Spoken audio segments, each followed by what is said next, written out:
Hi everyone, and welcome to this week's Monday Memo. Now, over the years, finance professionals, having gone through business school or as part of our accounting training, we've been taught and introduced to various tools and mental models that if we apply correctly, will go on and create more value for our organizations and enable them to be more successful. So these tools and models are those like we see around risk management or opportunity cost or comparative advantage, Kaizen, variance analysis, customer account profitability, beyond budgeting, balanced scorecards. There's so many useful tools out there, but how many times are they being applied properly, or how often at all? And if they are they being done inconsistently and haphazardly? And this is quite frustrating because as finance professionals, we've assimilated all these potentially really cool and valuable financial tools and models, and we're not actually applying or making full use of them. All right, okay, so some of you might ask, but does this really matter? And I always come back to the statistic that really haunts me is that given 9 out of 10 businesses will fail in the long run, that's sort of within a 35-year time frame, right?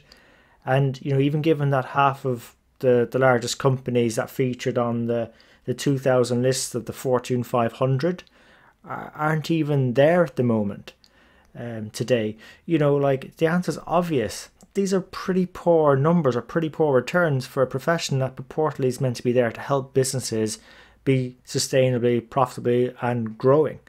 And if we're really doing the best job we can do at applying these tools or making sure that our mental models are right, then we'd be creating value for businesses. Now, we may not be successful all the time because of politics, market shifts and so on, but imagine if we could start practically applying these tools models, would we not go some way to maybe having, instead of 1 out of 10 successful businesses in the long run, to maybe 2 out of 10? That's 100% improvement. So why aren't we using the tools and models at our disposal, and why aren't we yielding effective results we really should be getting as part of our profession? Well, one is I believe that we've not been actually shown how to use them properly. I mean, we've struggled to take the knowledge we've picked up in the classroom and transport it into our businesses. We've not been shown how to develop these tools into the right mental model, so we've not been able to simplify them or organizing all those myriad of inputs that we get from the world around us into the right value drivers in order so we can correctly shape and support our thinking, the decision making we go on to support, our opinions, our values, and the necessary impacts we go make. I mean, how many failed businesses implemented budget cycles or variance analysis or even had balanced scorecards? I bet there's loads of them.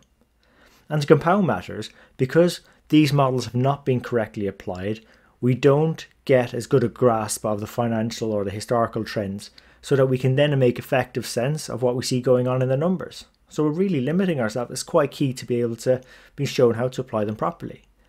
And then the second area is these models, these mental models or tools, they just don't fit reality anymore.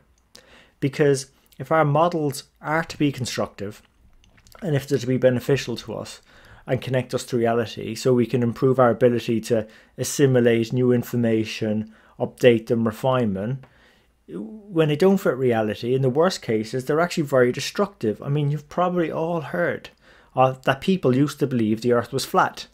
And that's the case even though no one's actually proven that to have had anyone fall off the edge of the earth. But that meant that people who thought about travelling to certain far off places had loads of people convincing them not to do it, or they ended up behaving accordingly and didn't take those necessary steps. And a major consequence of that flawed thinking, if you think about it, it held people back from making progress and discoveries and opportunities, or finding them along the way or delaying them until the likes of Christopher Columbus challenged the conventional or the particular mental model at the time. So look, in finance, the quality of our model goes on to determine how well we can add value to organizations. And there's actually a few things we can do about improving them. One is just be aware of our biases. We consistently remind ourselves that just because we believe or want a thing to be true doesn't actually make it so. So just because we've predicted that a price decrease might increase volumes along that product line, if our financial model doesn't report or look at the broader picture and perhaps pick up a decrease or cannibalization on another product, then we're just kidding ourselves.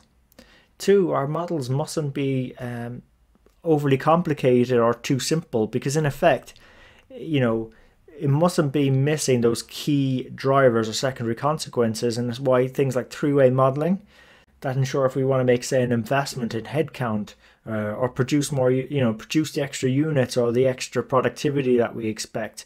Do we see it playing out in the additional revenues or lower or higher expenses in the income statement?